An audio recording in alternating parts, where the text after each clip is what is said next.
శరీరమే సకల ధర్మాలకు సాధనం. ఆరోగ్యం అవసరం లేనిదెవరికి? అయితే దేశంలో 75% మంది రోగగ్రస్తులే అయినా తమ చుట్టూ రోగులనే చూస్తూ ఉన్నా తమకు రోగమొస్తే గాని ఆరోగ్యం గురించి ఆలోచించకపోవడం, జాగ్రత్త పడకపోవడం అందరికీ అలవాటైపోయింది. రోగం ఎప్పుడూ ఉన్నపాటున పుట్టదు. ఎంతో కాలంగా క్రమక్రమంగా జరిగే వికారానికి అది అంతిమ రూపం. లోకంలో అందరికీ వచ్చే జబ్బులలో అత్యధిక శాతం తాము తెలిసో తెలియకో తమ చేతులారా కొని తెచ్చుకునేవే. యోగం, వ్యాయామం, ప్రాణాయామాల వంటి కొద్దిపాటి శ్రమతో కూడుకున్న జాగ్రత్తలు పాటించలేకపోయినా కేవలం ఆహార వ్యవహారాలలో మనం చేసుకోగలిగే చిన్న చిన్న మార్పులతోటే, తీసుకోగలిగే చిన్న చిన్న జాగ్రత్తలతోటే మనం నిండు నూరేళ్లు పరిపూర్ణ ఆరోగ్యంతో జీవించగలం. అటువంటి ఏమాత్రం ఖర్చులేని, ఎంతో సులువైన, అదే సమయంలో అత్యంత ప్రయోజనకరమైన ఎన్నో విలువైన సందేశాలను అందించారు మన మహర్షులు. వారిలో ప్రముఖులు వాగ్భటాచార్యుల వారు.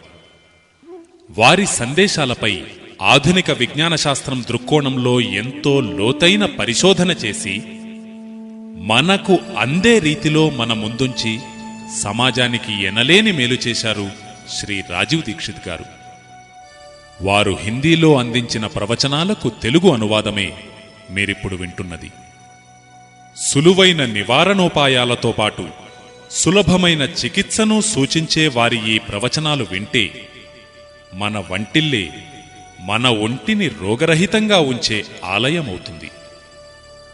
ఎటువంటి చిన్న చిన్న విషయాలు తెలియకపోవడం వల్ల మనం ఎంత దారుణమైన రోగాల బారిన పడుతున్నామో మనకర్థమవుతుంది.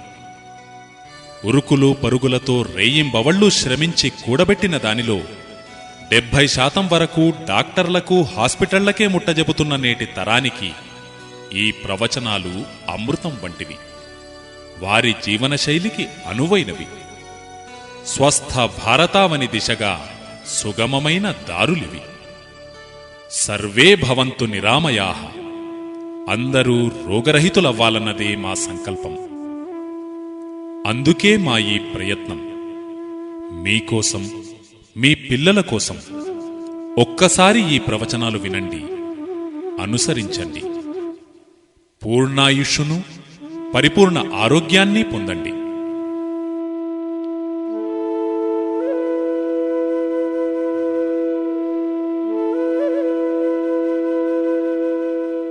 సజ్జనులైన సోదర సోదరీమణులకు నమస్కారం. నేటి ఈ సుమనోహరమైన, ఆనందదాయకమైన ప్రాతకాలంలో శ్రీ రాజీవ్ దీక్షిత్ గారిని వేదిక మీదకు తోడ్కొని రావలసినదిగా శ్రీ నిరంజన్ వర్మ గారిని కోరుతున్నాను. వ్యాఖ్యానానికి ముందుగా ఈ కార్యక్రమ నిర్వాహకులైన ప్రభావతి జయప్రకాశ్ సేవా కేంద్రం గురించి 2 మాటలు చెబుతాను. ఈ సంస్థ గత 25 ఏళ్లుగా తమిళనాడులోని మారుమూల గ్రామాల నుంచి ఆర్థిక స్థోమత లేని, దురదృష్టవశాత్తు పోలియోగ్రస్తులైనటువంటి 200 మంది బాలబాలికల పోషణ బాధ్యత, విద్యాభ్యాసము, వారికి ఆహార, వస్త్ర సదుపాయాలు అన్నింటినీ కల్పిస్తూ ఉంది. ఇది ఇక్కడికి దాదాపు 35 కిలోమీటర్ల దూరంలోని ఊర్వాంచరి గ్రామంలో నెలకొల్పబడింది. మీకు అవకాశం దొరికినప్పుడల్లా తప్పకుండా అక్కడికి వెళ్లి అక్కడ ఎంత గొప్ప మానవతా దృక్పథంతో సేవాకార్యం జరుగుతుందో మీరు చూడవచ్చు. ఈ మహోన్నత కార్యంలో ప్రధాన పాత్ర పోషిస్తున్నటువంటి గౌరవనీయులు, దైవ సమానులు అయిన శ్రీ శోభాకాంత్ గారిని వేదిక మీదికి రావలసిందిగా ఆహ్వానిస్తూ ఉన్నాం. ఇక రాజీవ్ భాయ్ గురించి. రాజీవ్ భాయ్ విషయంలో ఎటువంటి పరిచయ వాక్యాలు అవసరం లేదు. వారు గత 15-20 ఏళ్లుగా మన జాతీయ చింతన గురించి, మన జాతీయ చైతన్యం గురించి అందిస్తున్న సేవల విషయంలో దేశమంతా ప్రఖ్యాతిని గడించారు. వారెన్నో లక్షల మందిలో మన నిజమైన భారతీయత గురించి జాగృతిని కలిగించారు. నేటి సమాజంలో మన జాతీయ చింతనను గురించి, మన సంస్కృతి, మన సంప్రదాయము, మన నిజమైన భారతీయ సంపదను గురించి జనులలో చైతన్యాన్ని నింపుతున్న వారిలో అగ్రగణ్యులు. ఈ విషయం మనందరికీ తెలిసినదే. అయితే ఈరోజు వారు మన మధ్యకు ఒక విభిన్నమైనటువంటి దృక్కోణంతో వస్తున్నారు. వారు మన జాతీయ ధర్మం గురించి చెబుతారు, కాని అంతకంటే ప్రముఖంగా వారు మన ఆరోగ్యాన్ని గురించి చెబుతారు. ఎందుకంటే మన శరీరం ఆరోగ్యంగా ఉన్నప్పుడే మనం మన దేశ ధర్మాన్ని, మన జాతీయతను విస్తరింపజేయగలం. అందుకే వారొక క్రొత్త రూపాన్ని ధరించి మన ముందుకు వచ్చారు. వారు శరీరాన్ని గురించి చర్చిస్తారు. ఈ శరీరం ఈ ప్రకృతి మనకు ప్రసాదించిన అమూల్యమైన కానుక. ఈ శరీరాన్ని గురించి నిజానికి మనకు తగినంత తెలియదు. ఈ శరీరానికి చెందిన పరిజ్ఞానాన్ని ఎందరో ఋషులు, మునులు తమదైన కోణంలో మనకందించారు. వారు తమ అనుభవ సారాన్ని తమ గ్రంథాలలో నింపారు. అయితే మనం ఈరోజు ఆ గ్రంథాలను చదవలేకపోతున్నాం. శ్రీ రాజీవ్ దీక్షిత్ గారు మహర్షి వాగ్భటుడు వ్రాసిన అష్టాంగ హృదయము మరియు అష్టాంగ సంగ్రహములపైన గత 3 ఏళ్లుగా ఎంతో లోతైన పరిశోధనలు చేశారు. వారు గ్రహించిన సత్యాలను మనకు అత్యంత సరళంగా, సులభంగా, సహజంగా అందించడానికి ప్రయత్నిస్తున్నారు. ఎంతో సులభమైన, అవలీలగా అనుసరించగలిగేటటువంటి ఆ నియమాలను మనం పాటిస్తే మనం ఎటువంటి అనారోగ్యానికి లోనుగాకుండా పూర్ణాయుష్షుతో జీవించగలం. ఇక మరింత సమయాన్ని వ్యర్థం చేయకుండా నేను మనకు మరో కోణంలో సేవలందించడానికి ఒక కొంగ్రొత్త రూపం దాల్చి వచ్చిన శ్రీ రాజీవ్ దీక్షిత్ గారికి వేదికను సమర్పిస్తున్నాను.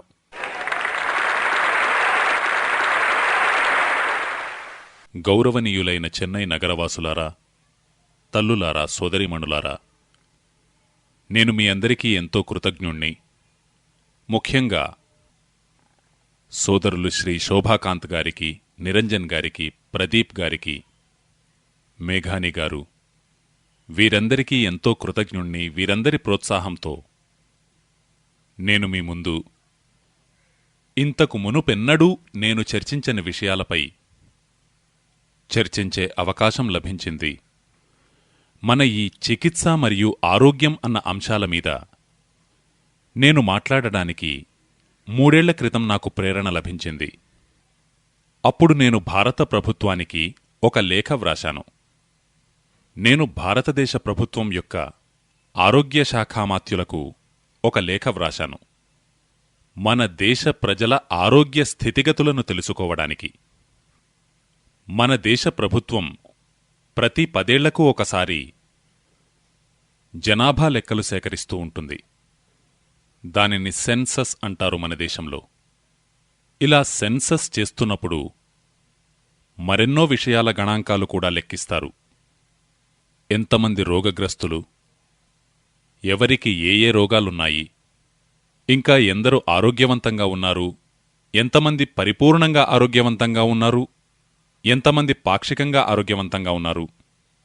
అలా నేను దాదాపు 4 ఏళ్ల క్రితం ఒక లేఖ వ్రాశాను ఆరోగ్య శాఖా మంత్రికి. అందులో ఒకే విషయాన్ని ప్రశ్నించాను: భారతీయుల ఆరోగ్య స్థితిగతులెలా ఉన్నాయి? అప్పుడు మన దేశం యొక్క మంత్రి మహోదయుల కార్యదర్శి, సెక్రటరీ జవాబిచ్చారు: దేశ ప్రజల యొక్క ఆరోగ్య స్థితిగతులను గురించి పూర్తి డేటాను మీకు పంపిస్తున్నాము. దానిని అధ్యయనం చేసి మీరే గ్రహించవచ్చు. అలా ప్రభుత్వం నాకు పంపించిన డేటా 1-2 పేజీలది కాదు. అది దాదాపు 600-700 పేజీల ఒక లావుపాటి కట్ట. అందులో సెన్సస్ రిపోర్ట్ ఏదైతే ఉందో దానిని పూర్తిగా వారు వ్రాశారు. అది చదివి నాకెంతో బాధ కలిగింది. అందుకు కారణమేమిటంటే అందులో వారు తెలియజేశారు, భారతదేశంలో దాదాపు 112 కోట్ల మంది ఉంటున్నారు. ఈ 112 కోట్ల జనులలో లెక్కకు అందిన ఆరోగ్యవంతుల సంఖ్య 25-30 కోట్లు మాత్రమే. ఈ దేశంలో 25-30 కోట్ల మంది జనులను మాత్రం ఆరోగ్యవంతులుగా పిలువవచ్చు. ఏ విధమైన రోగమూ లేనివారు, శారీరకంగా గాని మానసికంగా గాని. తక్కిన వారందరికీ ఏదో ఒక సమస్య ఉంది. భారత ప్రభుత్వానికి చెందిన విశ్లేషకులు తెలియజేశారు, ఈ దేశంలో 5 కోట్ల మందికి డయాబెటీస్ ఉందని, మధుమేహముందని. దారుణమైన రోగం. ప్రపంచంలో ఎక్కువ మంది డాక్టర్లు ఇది త్వరగా నయమయ్యే రోగం కాదు అంటారు. ఈ వ్యాధి 5 కోట్ల మందికి ఉంది. ఇంకా ఆ రిపోర్ట్లో విశ్లేషకులేమంటారంటే, ఇదే స్థాయిలో ఇంతే వేగంగా డయాబెటీస్ పెరుగుతూ పోతే రాబోయే 2014వ సంవత్సరానికి దాదాపు 10 నుంచి 12 కోట్ల మందికి ఈ వ్యాధి ఉంటుంది. ఆ రిపోర్ట్లో తెలియజేయబడిన మరో విశేషమేమిటంటే 12 నుంచి 13 కోట్ల మందికి లంగ్స్ ఇన్ఫెక్షన్కి చెందిన రకరకాల రోగాలున్నాయి. ఉదాహరణకు ఉబ్బసం, ఆస్తమా, శ్వాస తీసుకోవడం కష్టంగా ఉండడం, బ్రాంకియల్ ఆస్తమా, ట్యూబర్క్యులోసిస్. ఇటువంటివి ఉన్నవారు 12-13 కోట్ల మంది. ఆ పైన ఆ విశ్లేషకుల రిపోర్టు చెబుతుంది, భారతదేశంలో 15-16 కోట్ల మందికి మోకాళ్ల నొప్పులు, నడున్నొప్పి, భుజాల నొప్పులు, కీళ్ల నొప్పులు, వాటిని సంధివాతము అంటారు మీరు సరళ భాషలో. ఇవి ఎముకలకు మరియు కీళ్లకు సంబంధించిన వ్యాధులు.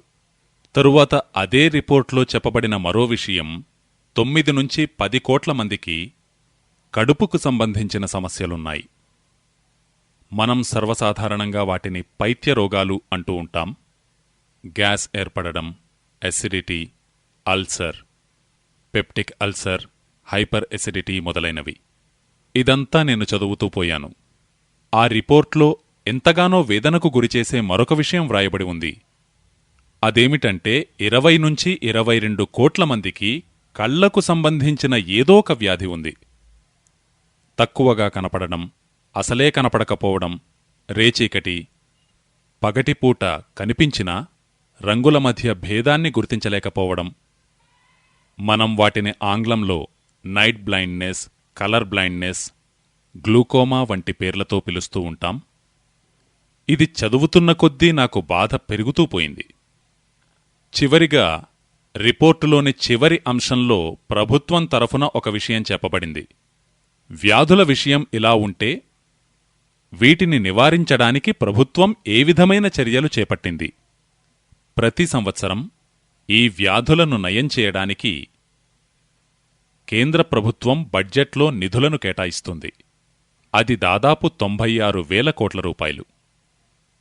పరోక్షంగానూ ప్రత్యక్షంగానూ రెండింటినీ కలిపి, డైరెక్ట్ మరియు ఇండైరెక్ట్. అది కాక రాష్ట్ర ప్రభుత్వాల బడ్జెట్లో నిధులు అదనంగా కేటాయిస్తారు. వారు తెలియజేశారు, ఉదాహరణకు తమిళనాడు రాష్ట్ర ప్రభుత్వం కేటాయించే నిధులు 35,000 కోట్ల రూపాయలు. ఆంధ్రప్రదేశ్ ప్రభుత్వం కేటాయిస్తున్న నిధులు 28,000 కోట్ల రూపాయలు. ఇలా వేరువేరు రాష్ట్రాల ప్రభుత్వాలు తమ బడ్జెట్లో నిధులను కేటాయిస్తూ ఉంటాయి. కేంద్ర ప్రభుత్వం బడ్జెట్లోనూ రాష్ట్ర ప్రభుత్వం బడ్జెట్లోనూ కేటాయించిన నిధులను రెండింటినీ కలిపితే నేను సగటును లెక్కిస్తే దాదాపు 1 నుంచి 1.25 లక్షల కోట్ల రూపాయలను ప్రభుత్వం తరఫున ఖర్చు పెడుతున్నారు. ఈ రిపోర్ట్ అంతా చదివిన తరువాత ఆ రిపోర్ట్లో మరో భాగముంది. అందులో భారత ప్రభుత్వం అంటుంది, ఈ దేశంలో రకరకాల రోగాల చికిత్స కోసం ఉన్న డాక్టర్ల సంఖ్య, రిజిస్టర్ అయిన వారి సంఖ్య 23 లక్షలు. ఎంబీబీఎస్, ఎండి, ఎంఎస్, బిఏఎంఎస్ అంటే ఆయుర్వేదానికి చెందినది, ఇంకా బీహెచ్ఎంఎస్ హోమియోపతికి చెందినది. హోమియోపతి, అలోపతి, ఆయుర్వేదము 3 విధానాలకు చెందిన మొత్తం రిజిస్టర్డ్ డాక్టర్ల సంఖ్య ప్రభుత్వం చెబుతోంది 23 లక్షలు.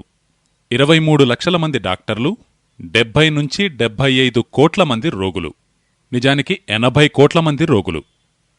మరి ఒక్క డాక్టరు ఎంతమందికి చికిత్స చేయగలడు అన్నది నేను లెక్కించి చూస్తే, ఏ డాక్టరైనా ఒకవేళ నిజాయితీగా ఉదయం నుంచి సాయంత్రం వరకు, ఉదయం 7 గంటల నుంచి సాయంత్రం 7 గంటల వరకు క్లినిక్లో పనిచేస్తే మహా అంటే 50 మంది రోగులను తాను చూడగలరు. ఇప్పుడు 23 లక్షల మంది డాక్టర్లు అంటే 50తో ఆ సంఖ్యను గుణిస్తే రోగగ్రస్తుల సంఖ్య వారిలో చికిత్సకు నోచుకున్న వారి సంఖ్యల నడుమ భూమ్యాకాశముల అంతరముంది. తరువాత నేను మరో లేఖ వ్రాశాను. అందులో ఆరోగ్యశాఖా మంత్రికి తెలియజేశాను, ఈ డాక్టర్ల సంఖ్య సరిపోదు వ్యాధులను నయం చేయడానికి. మరి ఈ డాక్టర్ల సంఖ్యను పెంచడానికి ప్రభుత్వం దగ్గర ఏదైనా ప్రణాళిక ఉందా అని ప్రశ్నించినప్పుడు మంత్రిగారి దగ్గర నుంచి సమాధానమొచ్చింది, కేంద్ర ప్రభుత్వము రాష్ట్ర ప్రభుత్వాలు కలిసి ఇప్పటివరకు ఎంతమంది డాక్టర్లను తయారు చేశారో వీరిని తయారు చేయడానికే దాదాపు 10 లక్షల కోట్ల రూపాయలు ఖర్చయ్యాయి. ఈ డాక్టర్ల సంఖ్యను రెట్టింపు చేయాలంటే మనకు 20 లక్షల కోట్ల రూపాయలు కావాలి. ప్రభుత్వం దగ్గర అంత ధనం లేదు.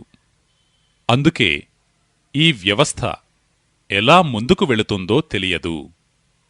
తరువాత నేను భారత ప్రభుత్వానికి గుర్తుచేశాను. భారత ప్రభుత్వము ఒక అంతర్జాతీయ ఒప్పందాన్ని కుదుర్చుకుంది. అందులో ఎన్నో దేశాలు భాగస్వాములు.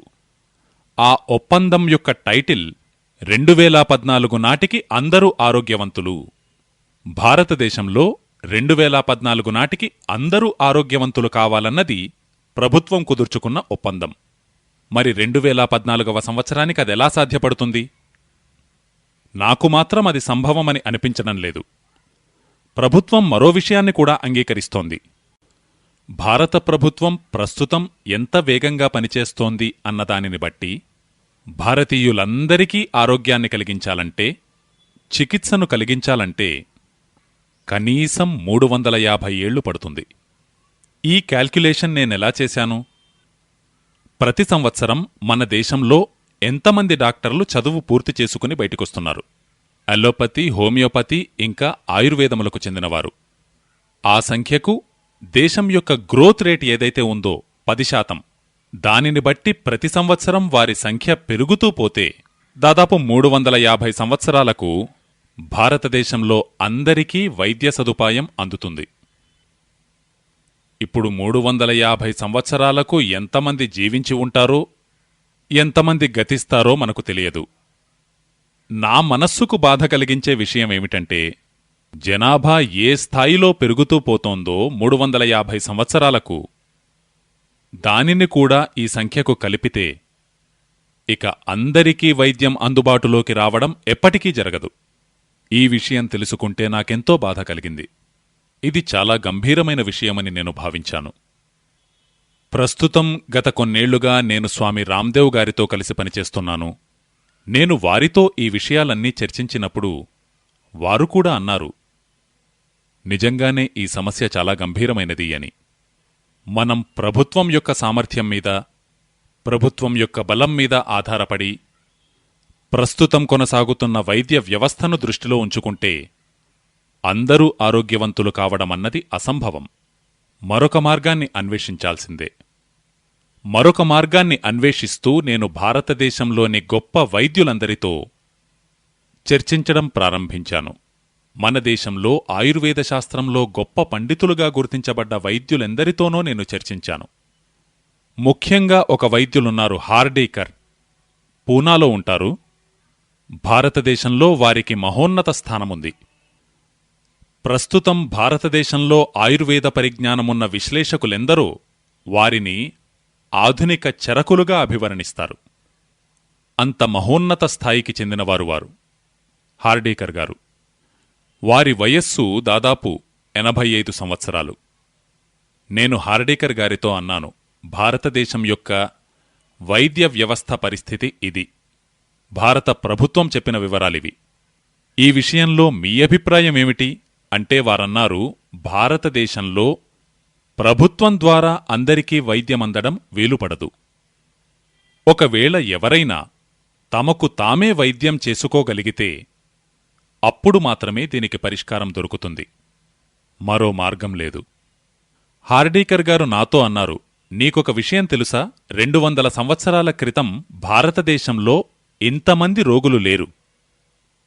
మీరెలా చెప్పగలరు అని నేను ప్రశ్నించినప్పుడు వారన్నారు, స్టాటిస్టిక్స్ చూడవచ్చు, గణాంకాలు చూడవచ్చు. అప్పుడు 200 సంవత్సరాల క్రితం భారతదేశంలోని రోగులు, వైద్య సదుపాయములను గురించిన గణాంకాలను నేను సేకరించాను. అవి ఆంగ్లేయుల ప్రభుత్వం ద్వారా తయారు చేయబడ్డాయి. ఎందుకంటే అప్పట్లో భారతదేశాన్ని ఆంగ్లేయులు పరిపాలిస్తూ ఉండేవారు. నాకు ఆశ్చర్యం కలిగింది. ఈరోజు ఎంతమంది రోగులున్నారు, నాడు ఎంతమంది రోగులున్నారు, ఈరోజున్న జనాభా ఎంత, అప్పుడున్న జనాభా ఎంత, ఈ విషయాలన్నిటినీ దృష్టిలో ఉంచుకుని మీకు సరళంగా చెప్పాలంటే, ఈరోజు 100% మంది రోగులు ఉంటే 200 సంవత్సరాల క్రితం మహా అంటే 8 నుంచి 10% మంది మాత్రమే రోగగ్రస్తులున్నారు. ఆ రోజుల్లో ఆ 8 నుంచి 10% ఉన్న రోగుల కోసమే ఆంగ్లేయులు మన దగ్గర అలోపతి వైద్య విధానాన్ని ప్రవేశపెట్టారు. అది బహుశా సరిపోయుండవచ్చు, ఎందుకంటే రోగుల సంఖ్య బాగా తక్కువగా ఉండేది కాబట్టి. అయితే ఈరోజు రోగుల సంఖ్య మన మొత్తం జనాభాలో 70 నుంచి 80% చేరుకుంది. దానితో ఈ వైద్య విధానం దాదాపుగా ఫెయిల్ అయిపోయింది. గత 60 సంవత్సరాలుగా స్వాతంత్ర్యం వచ్చిన తరువాత మీకూ తెలుసు, ప్రభుత్వం కూడా ఈ విషయాన్ని అంగీకరిస్తుంది, అలోపతి వైద్య విధానం ఎంతగా ప్రగతిని సాధించిందో, డాక్టర్ల సంఖ్య ఎంతగా పెరిగిందో, మందుల సంఖ్య ఎంతగా పెరిగిందో, హాస్పిటల్స్ ఎన్ని పెరిగాయో, ఎన్ని సౌకర్యాలు పెరిగాయో, అంతకంటే ఎన్నో రెట్లు అధికంగా వేగంగా రోగాలు పెరిగాయి. ఇప్పుడున్న హాస్పిటల్స్ సరిపోవు, అందులో ఉన్న డాక్టర్లు సరిపోరు. మీరు తరచూ పత్రికల్లో చదువుతూ ఉంటారు, టీవీలో చూస్తూ ఉంటారు. ఎంతోమంది వైద్యం అందక చనిపోతూ ఉంటారు, మందులు లేక చనిపోతూ ఉంటారు. ఎంతోమంది హాస్పిటల్ బయట నిస్సహాయులై పడి ఉంటారు. మరో ప్రక్క డాక్టర్లు తమకు పని ఒత్తిడి ఎంత అధికంగా ఉందంటే తాము అందరు పేషెంట్లను అటెండ్ కాలేకపోతున్నాము అంటారు. రెండు వైపుల నుంచి ఈ విషయాన్ని అర్థం చేసుకున్న తరువాత నాకు వైద్యులు హార్డీకర్ గారు చెప్పిన విషయం అవగతమైంది.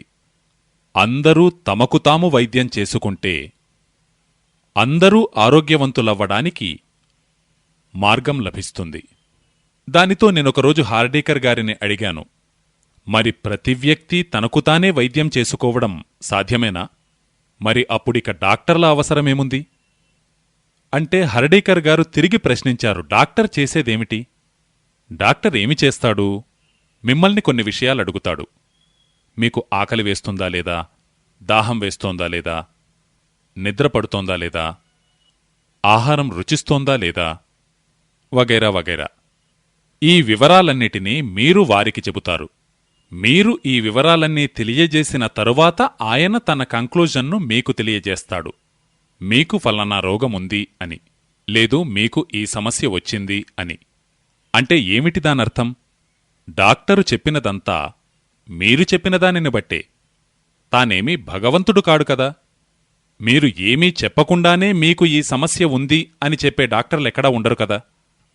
బహుశా 250-300 సంవత్సరాల క్రితం అటువంటి వైద్యులు ఉండేవారేమో. వారు నాడిని చూడడంతోటే చెప్పేవారు, మీరు 10 రోజుల క్రితం ఫలానాది తిన్నారు అని.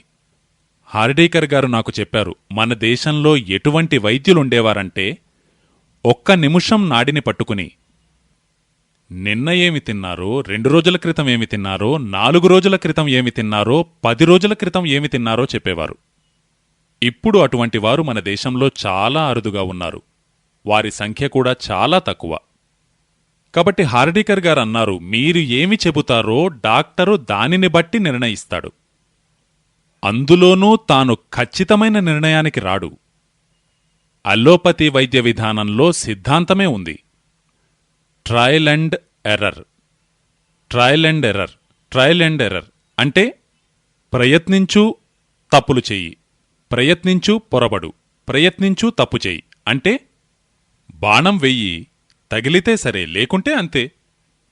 ఈ విషయాన్ని హార్డీకర్ గారు చెప్పినప్పుడు విని, ఆయన ఆయుర్వేద వైద్యులు కాబట్టి అలా చెబుతున్నారు అనుకున్నాను నేను.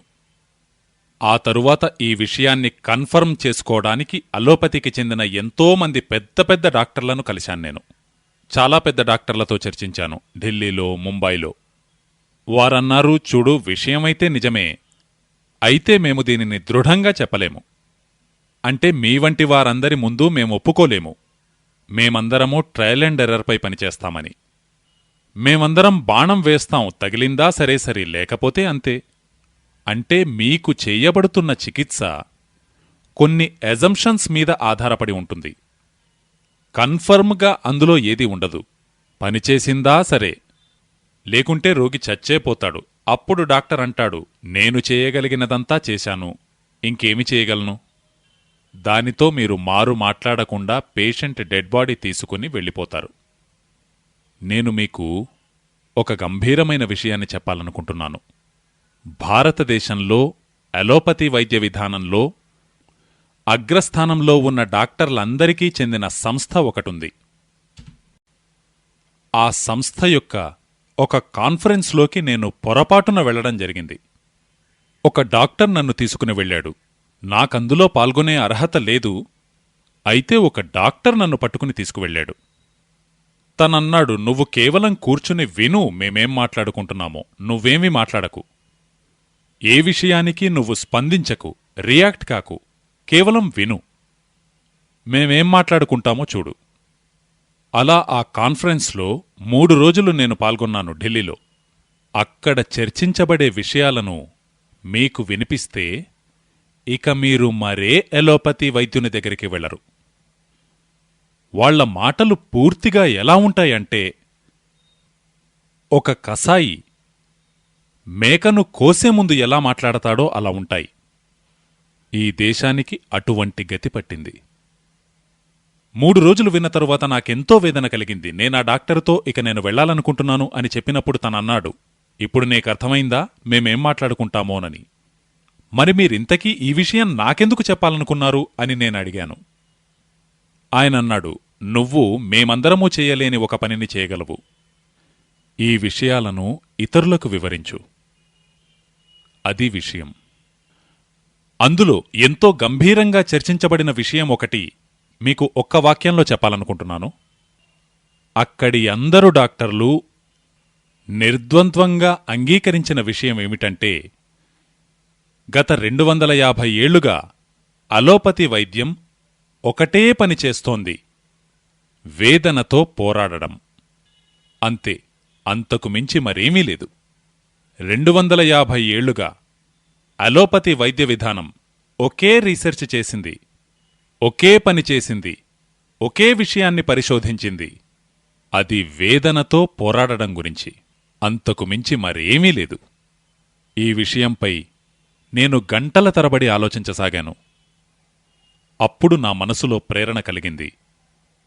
నేను భారతీయులకు మరొక ప్రత్యామ్నాయం చెప్పవలసిన అవసరం ఉంది. అప్పుడు నేను హార్డేకర్ గారిని అడిగాను, ఇప్పుడు నాకర్థమైంది, ఈ విషయంలో ఏం చేయగలమో చెప్పండి.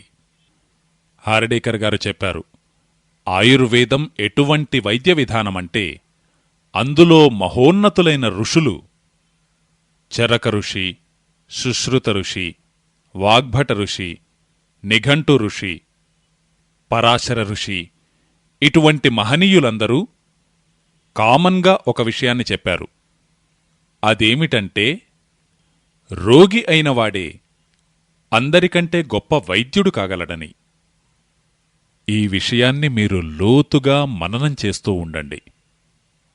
ఈ విషయాన్ని చరకుడు అన్నాడు, సుశ్రుతుడు అన్నాడు, వాగ్భటుడు అన్నాడు, నిఘంటు అన్నాడు, పరాశరుడు అన్నాడు. రోగి అయినవాడే అందరికంటే గొప్ప వైద్యుడు కాగలడు.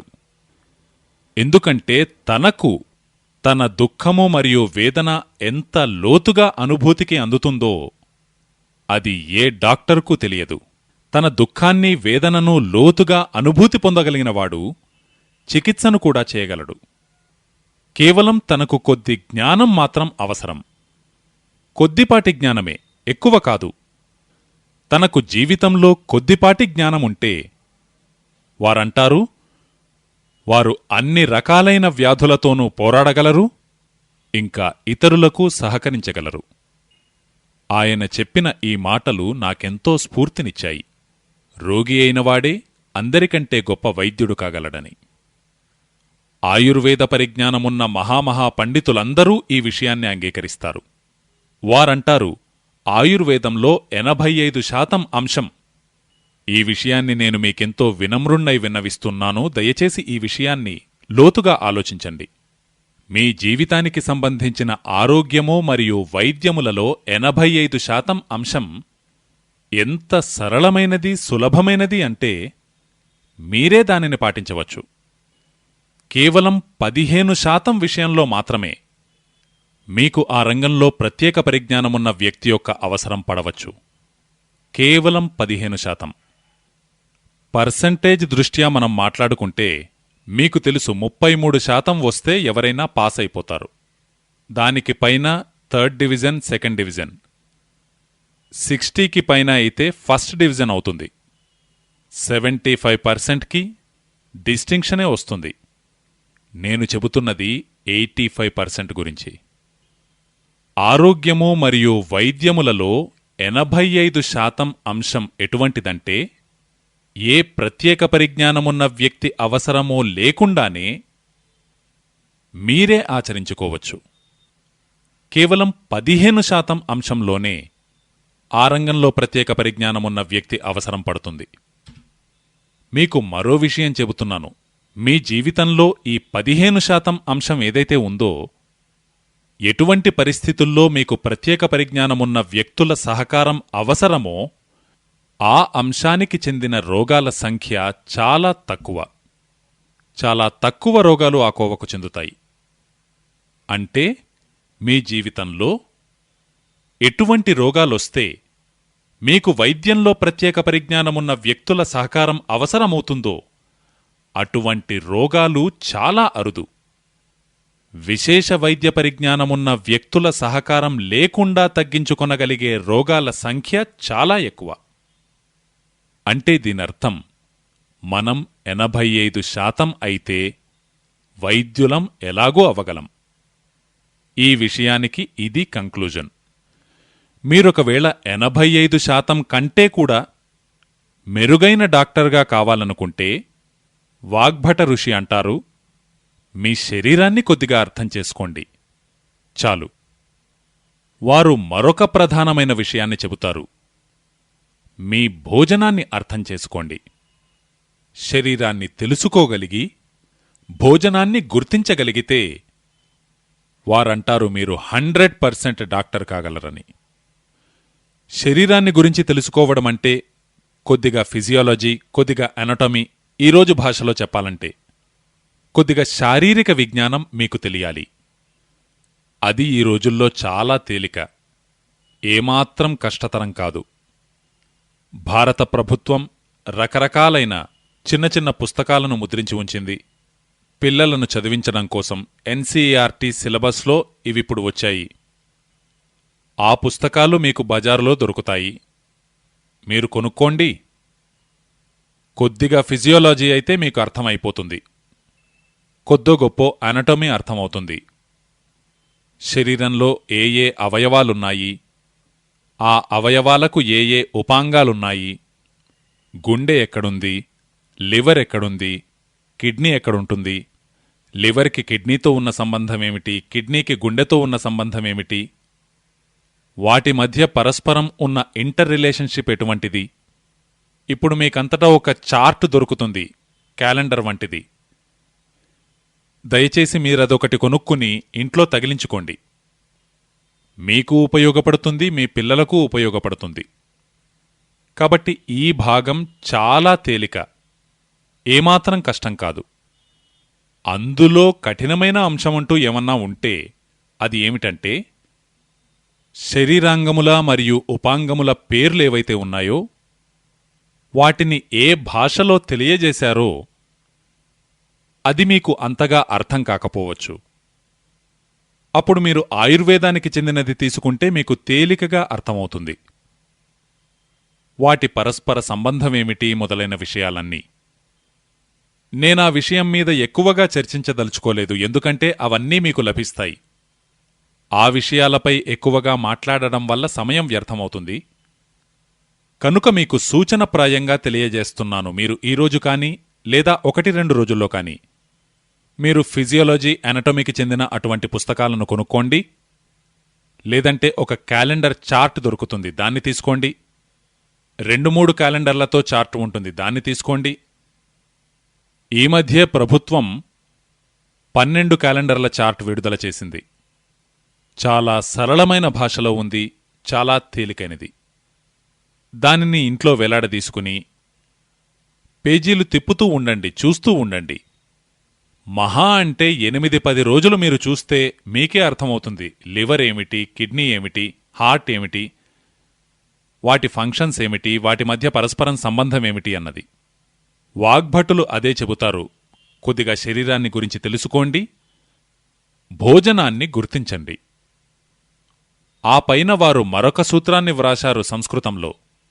మీరు శరీరం గురించి తెలుసుకోగలిగితే మంచిదే. ఈ విషయాన్ని కొద్దిగా శ్రద్ధగా వినండి.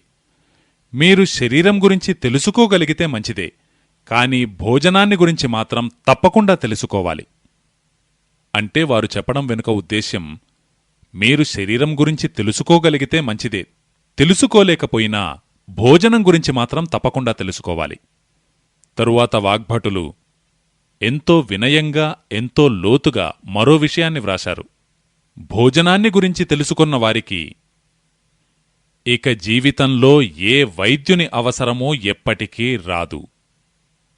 ఇప్పుడు భోజనాన్ని అర్థం చేసుకోవడము అంటే వంటింటిని అర్థం చేసుకోవడమే. సరళమైన విషయం. వాగ్భటులంటారు, జీవితంలో గొప్పగా తెలుసుకోవలసిన విషయమంటూ ఏమన్నా ఉంటే అది వంటగదే. అలాగే వారంటారు, చాలా గొప్ప విజ్ఞానమంటూ ఏమన్నా ఉంటే అది వంటగదికి చెందిన విజ్ఞానమే. దానిని భోజన విజ్ఞానమన్నా లేదు పాకశాస్త్ర కళ అన్నా ఏ పేరుతోనైనా మీరు పిలవచ్చు. వారంటారు, అంతకంటే గొప్ప పరిశోధన ఇప్పటివరకు ప్రపంచంలో జరుగలేదు, రాబోయే కొన్ని వేల ఏళ్ల వరకు జరుగదు. అంత లోతైన విషయాన్ని వారు మనకు చెప్పి వెళ్లారు. వారంటారు, భోజనంపై జరిగిన పరిశోధన గడచిన 1000 సంవత్సరాల్లో జరుగలేదు, రాబోయే 1000 సంవత్సరాల్లో జరుగదు. ఇక నేను నా అనుభవంతోటి, మీరు మీ అనుభవంతోటి ఒక విషయాన్ని చెప్పవచ్చు. ప్రపంచంలో భోజనము మరియు పాకశాస్త్రముల మీద అత్యధికంగా రీసెర్చ్ ఎక్కడన్నా జరిగింది అంటే అది కేవలం భారతదేశంలో జరిగింది. రాబోయే 1000 సంవత్సరాల్లో జరిగినా భారతదేశంలోనే జరుగుతుంది. ఎందుకు? ఇతర దేశాల్లో భోజనమే లేదు. ఇక రీసెర్చ్ ఏం చేస్తారు? భోజనం ఉంటే కదా రీసెర్చ్ చేయడానికి. మీలో ఎంతోమంది యూరోప్ వెళ్ళి ఉంటారు, అమెరికా వెళ్ళి ఉంటారు, మీరు చూసే ఉంటారు. వారి దగ్గరున్న భోజనమేమిటి? అంతా చూస్తే ఒక పావు రోటీ లేదా డబల్ రొట్టె. దానిని బంగాళదుంపతోనైనా తినండి, లేదు ఉల్లిపాయతో తినండి. దానిని మధ్యకు కోసి మధ్యలో ఉల్లిపాయ పెట్టడమో, లేదు ఉల్లిపాయ పక్కన ఉంచి తినడమో. దాన్ని పిజ్జా అన్నా, బర్గర్ అన్నా, హాట్ డాగ్ అన్నా, కోల్డ్ డాగ్ అన్నా, ప్రిపరేషన్ అయితే ఒకటే కదా. ఆ ప్రిపరేషన్ కూడా మైదాతో చేసినది, మైదాను పులవబెట్టి చేసినది. వారి దగ్గర ఫుడ్ స్టఫ్గా పిలువబడగలిగేది ఏమీ లేదు. అంటే సాలిడ్ భోజనం, ముఖ్య భోజనంగా పిలువబడేది వాళ్ల దగ్గర ఒకటే ఉంది, పావురోటీ లేదా డబల్ రొట్టె. దానిని వారు చేపతోటైనా తింటారు, ఆవు మాంసంతోటైనా తింటారు, వగైరా వగైరా. లేదు మరెక్కడి నుండైనా వారికి భిక్షగా లభించిన పప్పు అన్నంతోటైనా తింటారు. అవి వారికి భిక్షగానే లభించాలి, ఎందుకంటే వారంతట వారు వాటిని తయారు చేసుకోలేరు. నేను మీకు ఒక చిన్న విషయం చెబుతాను. ఒక విదేశీయునితో నాకు గొడవయ్యింది. ఒక జర్మన్ వ్యక్తి, అతనితో నాకు గొడవయ్యింది. గొడవపడ్డ విషయమేమిటంటే భారతదేశం గొప్పదా లేదా జర్మనీ గొప్పదా అని. మీకు తెలుసా, ఈ జర్మనీ వారికి కొద్దిగా షోవనిజం ఎక్కువగా ఉంటుంది. షోవనిజం మంచి మాట కాదు, అయినా నేను ఉపయోగిస్తున్నాను. మేమే శ్రేష్ఠులమంటారు వారు. ప్రపంచంలో మమ్మల్ని మించిన వారు లేరు, మేము సర్వశ్రేష్ఠులం వగైరా వగైరా. హిట్లర్ కూడా ఇదే మాట అనేవాడు. అప్పుడు తన గొప్పతనం గాలి తీయడానికి నేనతన్ని కొన్ని ప్రశ్నలు అడిగాను. తనకేం చెప్పాలో అర్థం కాలేదు. అయితే జర్మనీ నిజస్వరూపం బయటపడింది. నేనతన్ని అడిగాను, మీ దేశంలో ఏముంటుంది? చెరకు ఉంటుందా? చెరకు, షుగర్ కేన్. తను ఉండదన్నాడు. మరి మామిడి? ఉండదు. అరటిపండు? ఉండదు. సపోటా? ఉండదు. బత్తాయి ఉండదు. కమలాపండు ఉండదు. చివరికతను చాలా విసిగిపోయి నన్నన్నాడు, చూడండి మిస్టర్ రాజీవ్ దీక్షిత్, తియ్యటి పదార్థాలేవీ మా దేశంలో ఉండవు. సరే, తరువాత విషయం చూద్దాం. మా దేశంలో తియ్యటి వస్తువులేవీ ఉండవు. ఒక్క మాటలో తను చర్చకు ముక్తాయింపు పలికాడు. అప్పుడు నేనన్నాను, సరే, తియ్యటి పదార్థాలు కాదు, చేదు పదార్థాలుంటాయా? మెంతులుంటాయా? మెంతులు తియ్యగా ఉండవు కదా. మరి మెంతులుంటాయా అంటే తనన్నాడు, ఉండవు. మరి పాలకూరుంటుందా? ఉండదు. బీట్రూట్ ఉంటుందా? ఉండదు. మళ్లీ కొద్దిసేపటికి విసిగిపోయాడు. దానితో తనన్నాడు, పచ్చటి ఆకులున్న ఏ వస్తువూ మా దేశంలో ఉండదు. అప్పుడు నేనడిగాను, ఇంతకీ ఉండేదేమిటి? దానితో తనన్నాడు, రెండే ఉంటాయి, ఒకటి ఆలుగడ్డ, రెండవది ఉల్లిగడ్డ. కాబట్టి బంగాళదుంపను ఉల్లిపాయలోనన్నా కలుపుకుని తినాలి, లేదు ఉల్లిపాయను బంగాళదుంపలోనన్నా కలుపుకుని తినాలి. ఇంకేమీ ఉండదు. ఆ తరువాత నేను తనకు భారతదేశంలో ఏమేముంటాయో లెక్కకడుతూ చెప్పుకొచ్చాను. తియ్యటి పదార్థాల్లో ఏమేమి లభిస్తాయి, పుల్లటి పదార్థాల్లో ఏమేమి లభిస్తాయి, కారంగా ఉండే పదార్థాలేమిటేమిటి, ఒగరుగా ఘాటుగా ఉండే పదార్థాలేమిటేమిటి. 6 రసాలున్నాయి కదా, షడ్రసాలంటారు. ఈ 6 రసాల్లోనూ ఏమేమి పదార్థాలు లభిస్తాయో లెక్కకడుతూ చెప్పుకొచ్చాను. దానితో తనన్నాడు, బాబూ, దీనిపై ఒక ఎన్సైక్లోపీడియానే వ్రాయగలిగేటట్లుందే అని. నేనన్నాను, ఎస్, భారతదేశంలో ఇవన్నీ ఉంటాయి. పైగా ఇవన్నీ భారతదేశంలో ప్రతి గ్రామంలోనూ ఉంటాయని నేను చెప్పినప్పుడు అతను చాలా ఇబ్బంది పడ్డాడు. నేనన్నాను, ప్రతి గ్రామంలోనూ ఉంటాయి. 7,32,000 గ్రామాలున్నాయి, ప్రతి గ్రామంలోనూ ఇవన్నీ ఉంటాయి. అంటే ఏ గ్రామమూ మరొకదానిపై ఆధారపడవలసిన అవసరమే లేదు, ఒక్క ఉప్పు విషయంలో తప్ప. అప్పుడు తనన్నాడు, నిజంగా ఇండియా ఈజ్ గ్రేట్. ఇది మన దేశం యొక్క గ్రేట్నెస్. మనకీ విషయం అర్థమవుతే వాగ్భటుని మాటలు మనకింకా చక్కగా అర్థమవుతాయి. నేను వాగ్భటుని గురించి 1-2 విషయాలు చెప్పి అసలు విషయంలోకి వస్తాను. ఇది ఉపోద్ఘాతంగా చెబుతున్నాను. వాగ్భటులు భారతదేశంలో చెరకుని కంటే అధికంగా శ్రమించిన మహోన్నత ఋషులలో ఒకరిగా పరిగణించబడతారు. ఈ విషయాన్ని మీరు చాలా శ్రద్ధగా వినండి. నేనెంతో వినయపూర్వకంగా చెబుతున్నాను. మనం ఇంతవరకు చెరకుని పేరే విన్నాము, చెరకుడు చెరకుడు చెరకుడు అంటూ. వాగ్భటుడు చెరకుని శిష్యుడు. చెరకుడు ఎన్నేళ్లు పనిచేశాడో అంతకంటే 2.5 రెట్లు అధికమైన సంవత్సరాలు వాగ్భటుడు పనిచేశాడు. చెరకుడు వెళ్ళిపోయిన తరువాత చెరకుడు ఏ సూత్రాలను రచించాడో, ఆయన విషయమేదైతే ఉందో, పరిశోధన ఏదైతే ఉందో, చరక సంహిత అన్న మహోన్నత శాస్త్రమేదైతే ఉందో, అందులోని ప్రతి ఒక్క సూత్రాన్ని ప్రామాణికంగా నిరూపించే బాధ్యతను వాగ్భటుడు చేపట్టాడు. ప్రామాణికంగా నిరూపించడమంటే అబ్జర్వేషన్ చేయడం, తరువాత ఏ రిజల్ట్ అయితే వస్తుందో దానినే పొందడం.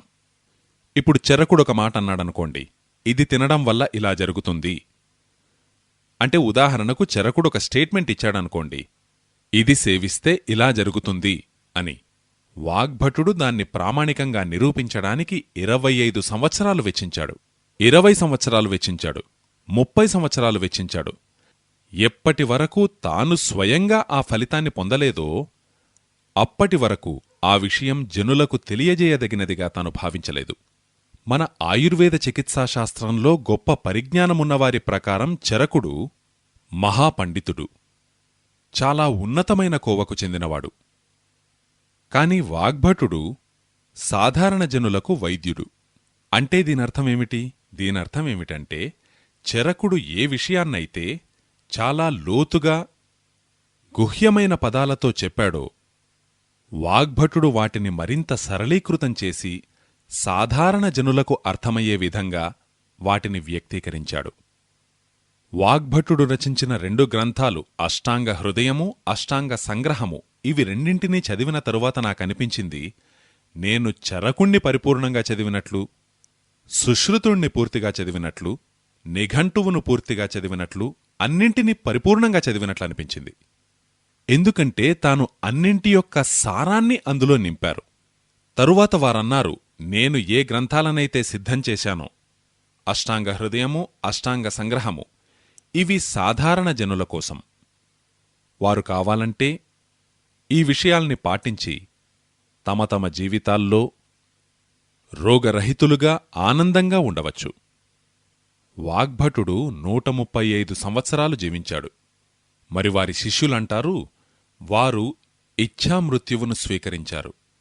అంటే వారికే నేను చాలా ఏళ్లు జీవించాను, ఇక జీవించి ప్రత్యేకించి ప్రయోజనం లేదు అన్న భావన కలిగి వారే స్వయంగా మృత్యువును వరించడం.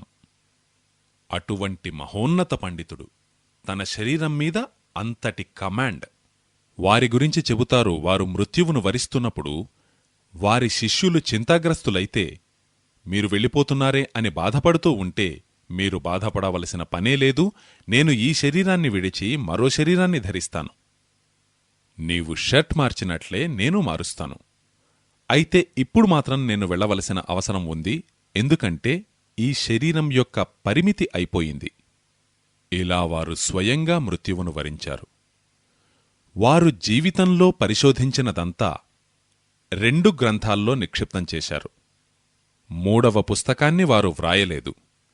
ఆ 2 పుస్తకాల్లోనే మొత్తం కలిపి 7,000 సూత్రాలున్నాయి.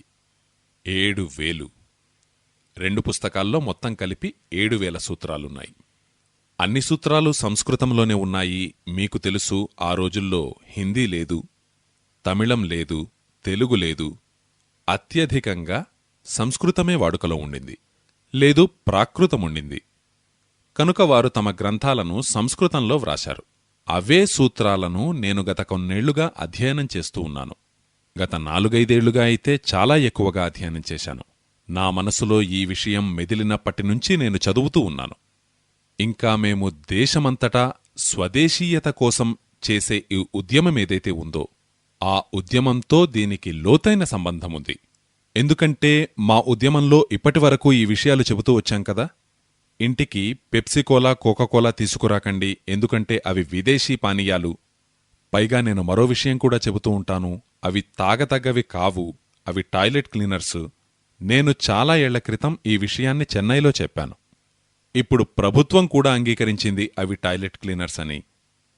శాస్త్రజ్ఞులు కూడా అంగీకరించారు అవి టాయిలెట్ క్లీనర్స్ అని. కనుక ఈ విషయాలను స్వదేశీ ఉద్యమంలో సమ్మిళితం చేసి మేము కొనసాగుతూ ఉండేవాళ్లం. నేనొక విషయాన్ని గ్రహించాను, ఇది స్వదేశీ ఉద్యమంలో చాలా ముఖ్యమైన విషయం. పెప్సీ, కోకాకోలాలు భారతదేశం యొక్క ధనాన్ని దోచుకుని అమెరికాకు తీసుకువెళుతున్నాయి. అలాగే అలోపతి మందులను తయారుచేసే కంపెనీలు కూడా అంతకంటే ఎక్కువగా దోచుకుని తీసుకువెళుతున్నాయి. ఒక అమెరికన్ కంపెనీ ఉంది, దాని పేరు ప్రాక్టర్ అండ్ గ్యాంబుల్. వారి బ్యాలెన్స్ షీట్ నేను చూశాను. వారి లాభం యొక్క శాతం 20,000.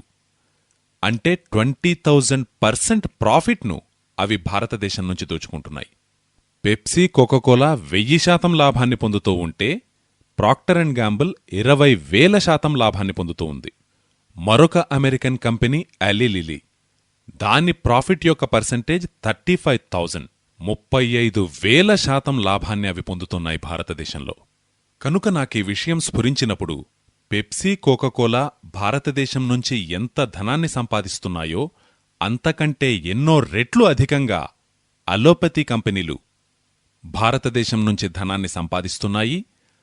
అందుకు భారతదేశంలోని ఎంతోమంది వైద్యులు సహకరిస్తున్నారు.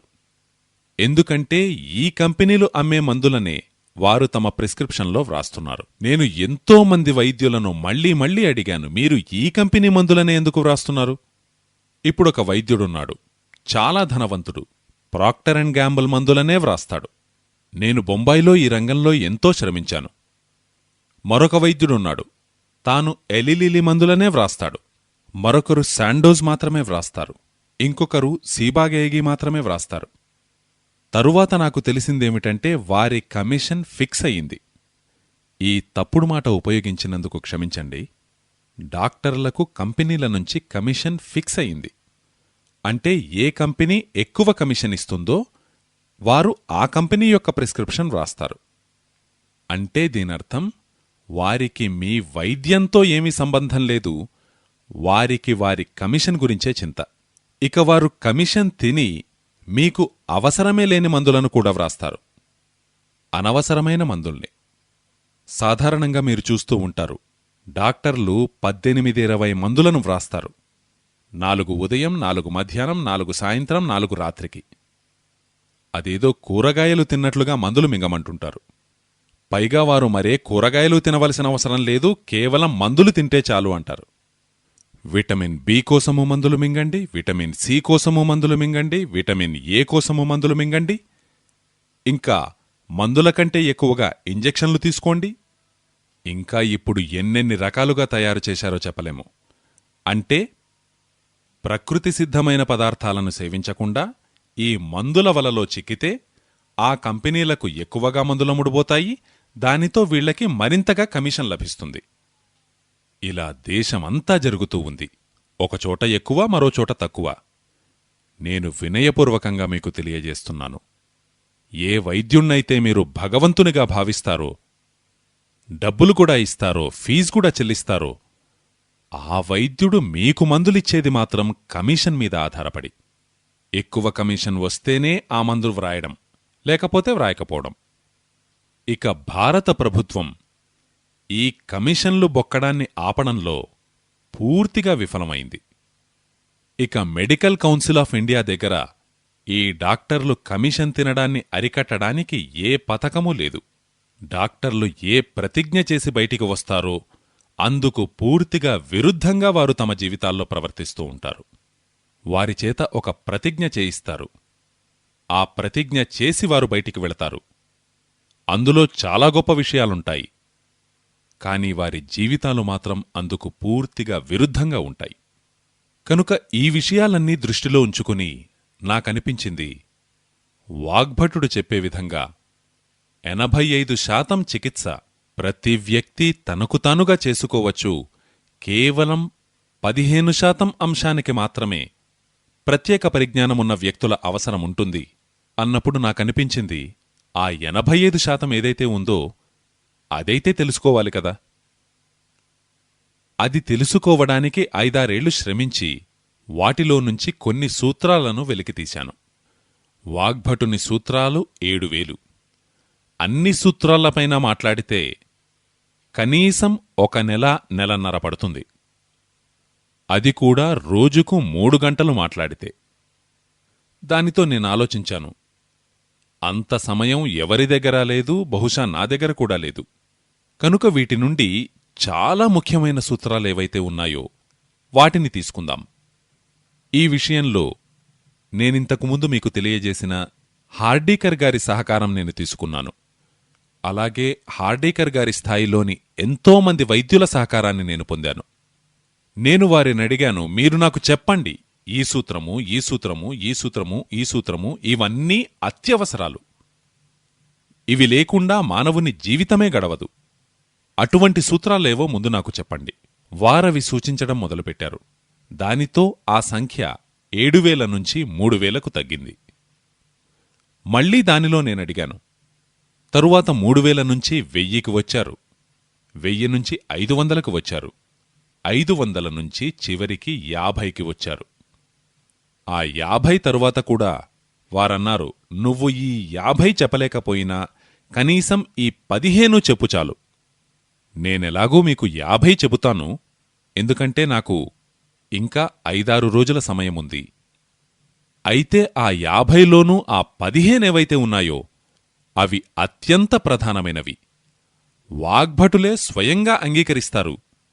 ఇంకా వారి తరువాత 1000 సంవత్సరాలుగా ఎంతమంది ప్రజ్ఞావంతులొచ్చారో వారు కూడా అంగీకరిస్తారు. ఇవి చాలా ప్రధానమైన సూత్రాలని. వాటిలో మొదటి సూత్రాన్ని గురించి నేను ప్రారంభిస్తున్నాను. మీ దగ్గర కాగితము, పెన్ను ఉంటే తీసి ఉంచుకోండి. నోట్బుక్ ఉంటే మరి మంచిది. డైరీ ఉంటే మరి మంచిది. ఎందుకంటే తిరిగి ఇదే విషయం మీద మీతో ఎవరు ఎప్పుడు చర్చించడానికి వస్తారో చెప్పలేము. సరే, మీ దగ్గర లేకపోయినా, మీ దగ్గర పెన్ను, పుస్తకము లేకపోయినా కూడా బాధపడవలసిన అవసరం లేదు. ఎందుకంటే నేను గత కొన్నేళ్లుగా ఈ సూత్రాలపై పని చేస్తూ చేస్తూ నేనొక పుస్తకంలో కూడా వ్రాసుకున్నాను. వాగ్భట సంహిత అని ఏదైతే పిలువబడుతుందో, వాగ్భటుని అష్టాంగ హృదయము మరియు అష్టాంగ సంగ్రహము, వాటి సూత్రాలను సెలెక్ట్ చేసి కలెక్ట్ చేసి 3 భాగాలుగా ఒక పుస్తకాన్ని తయారు చేశాను. Part 1, part 2, part 3. అష్టాంగ హృదయం మొదటి భాగము, 2వ భాగము, 3వ భాగము. మూలము వాగ్భటులదే, నేను కేవలం సెలక్షన్ మాత్రం చేశాను. ఇంకా సెలక్షన్తో పాటుగా ఈరోజు పరిస్థితులననుసరించి వాటిని కొద్దిగా విశ్లేషించాను. ఎలాగంటే ఈ విషయంలో నేనొక ఉదాహరణ మీకు చెబితే మీకర్థమవుతుంది. వాగ్భటులు ఒక సూత్రాన్ని చెప్పారు. ఇప్పుడు నేనెక్కువగా సంస్కృత మూలాన్ని చదవను, ఎందుకంటే ఎక్కువగా సమయం వ్యర్థమవుతుంది. వారు వ్రాసిన ఒక సూత్రమేమిటంటే, ఆహార పదార్థాలను తయారు చేసేటప్పుడు, ఈ సూత్రాన్ని తల్లులు చెల్లెళ్ళు చాలా జాగ్రత్తగా వినాలి, పురుషులు కూడా వింటే మంచిదే. ఆహార పదార్థాలను తయారు చేసేటప్పుడు గాలి యొక్క స్పర్శ మరియు సూర్యుడి యొక్క ప్రకాశము లభించకపోతే, దేనికి? ఆ ఆహార పదార్థానికి. ఏ ఆహార పదార్థాన్నైతే మీరు వండుతూ ఉన్నారో, తయారు చేస్తూ ఉన్నారో, దానిని వండేటప్పుడు పవనము యొక్క స్పర్శ మరియు సూర్యుని ప్రకాశము లభించకపోతే అటువంటి ఆహారాన్ని భుజించకూడదు. ఎందుకు అంటే వారు తరువాత వ్రాస్తారు, అది భోజనం కాదు, విషము. ఆపైన వారు వ్రాస్తారు, ప్రపంచంలో 2 రకాల విషాలున్నాయి. ఒక రకం విషము వెంటనే పనిచేస్తుంది, మరొక రకం విషము నెమ్మదిగా ప్రభావం చూపెడుతుంది. తక్షణమే ప్రభావం చూపే విషం మీకు తెలుసు, నాలుకపై ఒక బిందువు పడగానే మృత్యువే. అటువంటి విషాలెన్నో ఉన్నాయి. ఇక నెమ్మదిగా ప్రభావం చూపే విషాలు అంటే 2 ఏళ్లలో, 5 ఏళ్లలో, 10 ఏళ్లలో, 15 ఏళ్లలో, 20 ఏళ్లలో ప్రభావం చూపించేవి. అలా క్రమక్రమంగా అవి మిమ్మల్ని మృత్యువుకు చేరువ చేస్తాయి. ఇలా ఆయన సూత్రంలో కేవలం ఏమని చెప్పబడి ఉంటుందంటే, భోజనాన్ని తయారు చేసేటప్పుడు పవనము యొక్క స్పర్శ మరియు సూర్యుని యొక్క ప్రకాశము లభించకపోతే అటువంటి భోజనాన్ని మీరెన్నడూ భుజించవద్దు, ఎందుకంటే అది విషము. ఇప్పుడు ఇదొక సూత్రము, ఇది సంస్కృతంలో ఉంది. అయితే నేను సంస్కృతాన్ని తప్పించివేశాను, కేవలం హిందీలో తెలియజేశాను. ఇప్పుడు మనం ఈ హిందీ భాగాన్ని విశ్లేషిద్దాం. వారు చెప్పదలుచుకున్నదేమిటి? నేటి పరిస్థితుల దృష్ట్యా దాన్ని విశ్లేషిద్దాం. 2007వ సంవత్సరం దృష్ట్యా దాన్ని విశ్లేషిద్దాం. ఇంతవరకు నేను చెప్పినది వాగ్భటుల వారు చెప్పినదే. ఇకపై నేను చెప్పబోయేది నా అంశం. వాగ్భటుల వారేమంటున్నారంటే, ప్రెషర్ కుక్కర్లో వండిన దాన్ని భుజించకండి. ఎందుకంటే సాంకేతికంగా ప్రెషర్ కుక్కర్ పనిచేసే విధానంలో వంట వండేటప్పుడు ఆ వంటకు పవనం యొక్క స్పర్శగాని, సూర్యుని ప్రకాశంగాని తాకే అవకాశం లేదు. ప్రెషర్ కుక్కర్ పనిచేసే విధానంలో దాని లోపలి గాలి బయటికి రావచ్చునుగాని, బయటి గాలి లోపలికి వెళ్లడానికి దానిలో ఏ విధమైన డివైస్ లేదు, ఏ దారి లేదు. సూర్యకాంతి దానిలోకి ప్రవేశించే విధంగా ఏ విధమైన టెక్నాలజీ దానిలో డెవలప్ చేయబడలేదు. అయితే వాగ్భటాచార్యుల వారు 3,500 సంవత్సరాల క్రితమే ఈ విషయాన్ని చెప్పారు. బహుశా వారికి ఆంతర్యంలోని చేతనలో ఈ విషయం స్ఫురించి ఉండవచ్చు, ఎప్పటికైనా మనిషి ఒక ప్రెషర్ కుక్కర్ను తయారు చేసే తీరతాడని. నేను సరదాకంటున్నాను, అయితే నేటి పరిస్థితులను బట్టి మీకు అర్థమవ్వాలని. ఇలా వారంటారు, ప్రెషర్ కుక్కర్ యొక్క భోజనాన్ని భుజించవద్దు అని. అంటే మన ఇంట్లో ప్రెషర్ కుక్కర్ అనేది ఒకటుంది, అది వాగ్భటుల సిద్ధాంతానికి అనుకూలం కాదు. అంటే సిద్ధాంతము మనము అందులో తయారు చేయబడిన ఆహారాన్ని తినడానికి అనుకూలము కాదు. అంటే ప్రెషర్ కుక్కర్లో తయారు చేయబడిన ఆహారం తినకూడదు, అది విషతుల్యము. తరువాత నేను కొందరు శాస్త్రజ్ఞులతో ఈ విషయాన్ని చర్చించాను. ప్రెషర్ కుక్కర్లో వండిన ఆహార పదార్థాన్ని తినకూడదు అని వాగ్భటాచార్యుల వారంటున్నారు. ఈ విషయంలో మీ అభిప్రాయమేమిటి అని. మన దేశంలో CDRI అని ఒక పెద్ద ల్యాబొరేటరీ ఉంది, సెంట్రల్ డ్రగ్ రీసెర్చ్ ఇన్స్టిట్యూట్. అక్కడి 2 శాస్త్రజ్ఞులు నాతో చెప్పారు, బాబూ, ఈ విషయంలో మేము ప్రయోగాలు చేశాము, వాగ్భటులు చెప్పినది వాస్తవమే. నేను వారితో, మరి ఈ విషయం టీవీలో చెప్పవచ్చు కదా అన్నాను. వారన్నారు, మేమలా చేశామంటే ఈ ప్రెషర్ కుక్కర్ కంపెనీలు మా పీక నొక్కేస్తాయి. కాబట్టి మేము టీవీలో ఈ విషయాన్ని చెప్పలేము. నువ్వు కావాలంటే చెప్పు అన్నారు. నేను వారితో చెప్పాను, మీ రీసెర్చ్ ఏం తెలియజేస్తుంది అని అడిగితే వారు చెప్పారు, ఈ ప్రెషర్ కుక్కర్లు అత్యధికంగా 99% అల్యూమినియంతో తయారు చేయబడి ఉంటాయి. అల్యూమినియం మీకు తెలుసు కదా. వారన్నారు, భోజనాన్ని వండటానికి గాని నిలవ ఉంచడానికి కాని ఏమాత్రం తగని మెటల్ అంటూ ఏదన్నా ఉంటే అది అల్యూమినియం. ఏమాత్రం పనికిరాని మెటల్ మీరు వండడానికి గాని వండినది నిలువ ఉంచడానికి గాని అది అల్యూమినియం మెటల్.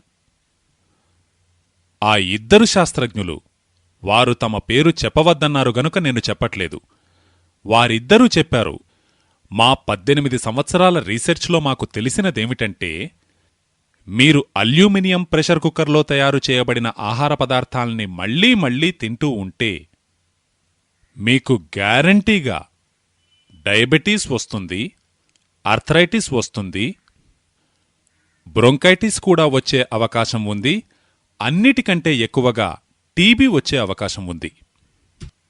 ఆస్తమా, టీబీ ఇవన్నీ వచ్చే అవకాశం ఉంది.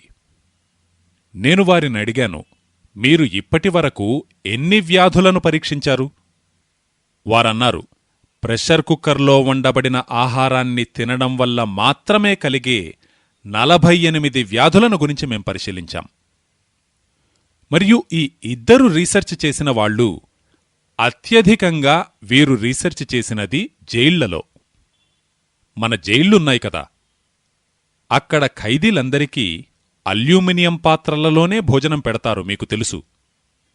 ఈ 2 శాస్త్రజ్ఞులు లక్నోకు చెందినవారవడంతో లక్నో జైల్లో ఇంకా లక్నో దగ్గర్లో ఉన్న జైళ్లలో పరిశోధన చేశారు. వారు జైలుకు వెళ్లి ఏ ఖైదీలు అల్యూమినియం పాత్రల్లో భోజనం చేస్తూ ఉన్నారో వారి జీవితంపై పరిశోధనలు చేశారు.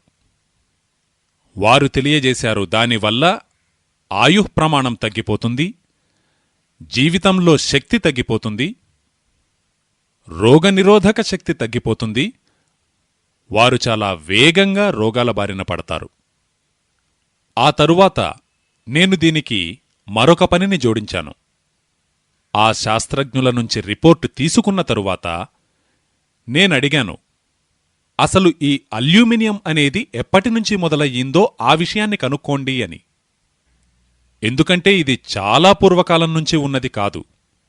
అప్పుడు తెలిసినదేమిటంటే ఇది 100-125 సంవత్సరాల క్రితం నుంచి వాడకంలోకి వచ్చిందని. 100-125 సంవత్సరాల క్రితం ఆంగ్లేయుల పాలన ఉండేది. ఆంగ్లేయుల పాలనలోని శాస్త్రజ్ఞులు అల్యూమినియంని భారతదేశంలో ఇంట్రడ్యూస్ చేశారు. మీకు మరో విషయం తెలుసుకుంటే ఆశ్చర్యం కలుగుతుంది. ఆంగ్లేయుల ప్రభుత్వంలో అల్యూమినియం పాత్రలు తయారు చేయడానికి సంబంధించిన మొట్టమొదటి నోటిఫికేషన్ వచ్చింది కేవలం జైల్లోని ఖైదీల గురించి తయారు చేయడానికి మాత్రమే వచ్చినది. వారు నిర్ణయించినదేమిటంటే, ఈ జైల్లోని ఖైదీలందరికీ అల్యూమినియం పాత్రలలోనే భోజనం చేయించాలి, ఎందుకంటే వీరు భారతదేశం యొక్క విప్లవ వీరులు, వీరి పని ఆంగ్లేయులను చంపడమే గనుక. ఆ కాలంలో మీకు తెలుసు, జైళ్లలో విప్లవ వీరులే ఉండేవారు. భగత్ సింగ్ అయినా, ఉధమ్ సింగ్ అయినా, చంద్రశేఖర్ అయినా, అష్ఫాకుల్లా అయినా, రాజేంద్రనాథ్ లహడీ అయినా, ఠాకూర్ రోషన్ సింగ్ అయినా, వీరందరూ విప్లవ వీరులే. వీరు ఆంగ్లేయుల కాలంలో జైళ్లకు పంపబడుతూ ఉండేవారు. వీరందరికీ అల్యూమినియం పాత్రలలోనే భోజనం పెట్టాలి, ఎందుకంటే వీరది తిని త్వరగా చనిపోవాలి, లేదు చనిపోయే స్థితికి చేరుకోవాలి. అందుకే చాకచక్యంగా ఆంగ్లేయ ప్రభుత్వం అల్యూమినియం పాత్రలను ఈ దేశంలో ఇంట్రడ్యూస్ చేసింది. దాని ఫలితంగా ఏం జరిగింది?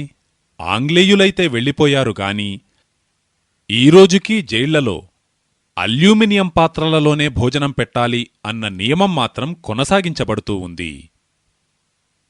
ఆంగ్లేయులైతే వెళ్ళిపోయారు గాని ఈ పని మాత్రం కొనసాగుతూనే ఉంది. ఇంకా ఇప్పుడు మరో ప్రమాదమేం జరిగిందంటే, అవి జైళ్ల నుంచి మన ఇళ్లలోకి వచ్చాయి. మన ఇళ్లకంటే ఎక్కువగా పేదవారి ఇళ్లలోకి వెళ్ళాయి.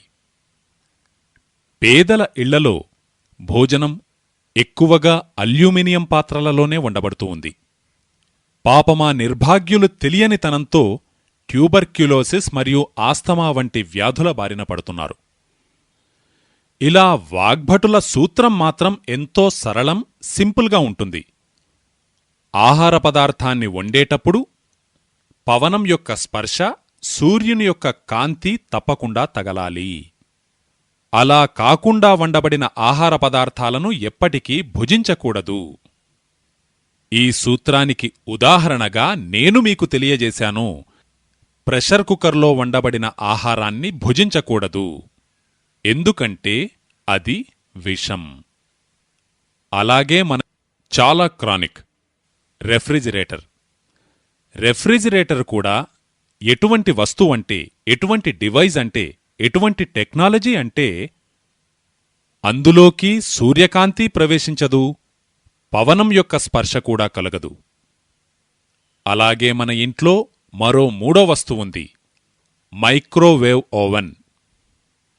అందులోకి సూర్యరశ్మి ప్రవేశించదు, పవనం యొక్క స్పర్శ జరుగదు.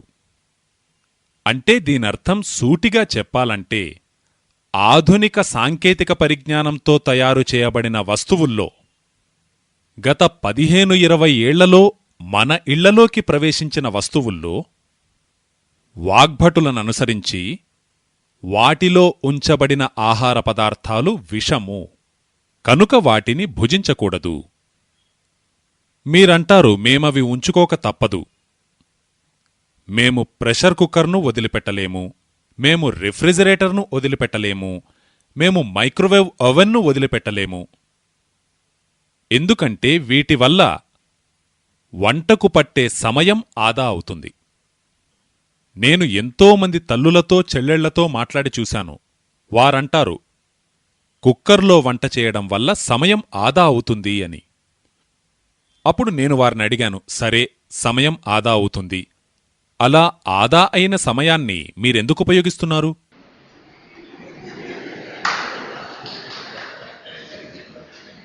ఈ ప్రశ్నకు అత్యధికంగా మహిళలు చెప్పినదేమిటంటే, వారిలో ఎక్కువ మంది అత్తా ఒకింటి కోడలే సీరియల్ చూస్తూ ఉంటారు. కాబట్టి ప్రెషర్ కుక్కర్లో వంట వండడం ద్వారా మనకు ఆదా అయిన సమయాన్ని టీవీలో సీరియల్ చూడడానికి ఇన్వెస్ట్ చేశాం. దీనితో నెట్ రిజల్ట్ ఏమొచ్చింది? ఆ తరువాత నేను వారికి వివరించాను, మీరు ఈ అరగంట, గంట ఏ సమయమైతే ఆదా చేశారో వంట చేయడంలో, దీనికి ఫలితంగా మీరు గంటల కొద్దీ ఆసుపత్రుల్లో గడపవలసి వస్తే మరి అప్పుడు? రోజుకి 2 గంటల చొప్పున ఆదా చేశారనుకోండి, సంవత్సరానికి దాదాపు 700-800 గంటలు మీరు ఆదా చేశారు. తరువాత మీరేదో ఒకరోజు ఆసుపత్రిలో చేరవలసి వచ్చింది, 2-4 నెలలు అక్కడ గడపవలసి వచ్చింది. ఇక నెట్ రిజల్ట్ ఏమిటి? అదే గుండు సున్నా. కనుక ఇది ఒక సూత్రం. దీనిపై నేను మీతో చర్చిస్తూ ఉన్నాను. ఏదైనా ఆహార పదార్థాన్ని వండుతున్నప్పుడు గాని, తయారు చేస్తున్నప్పుడు గాని, ఆ పదార్థానికి గాలి యొక్క స్పర్శ, సూర్యుని కాంతి తగలకపోతే అటువంటి ఆహార పదార్థాన్ని మనం భుజించకూడదు. ఇప్పుడీ విషయాన్ని మరింత విశ్లేషించవలసిన అవసరం ఉంది. వాగ్భటాచార్యుల వారు వ్రాసి వెళ్ళిపోయారు. మరి ఎందుకిలా వ్రాశారు అన్నది మనం పరిశీలించాలి.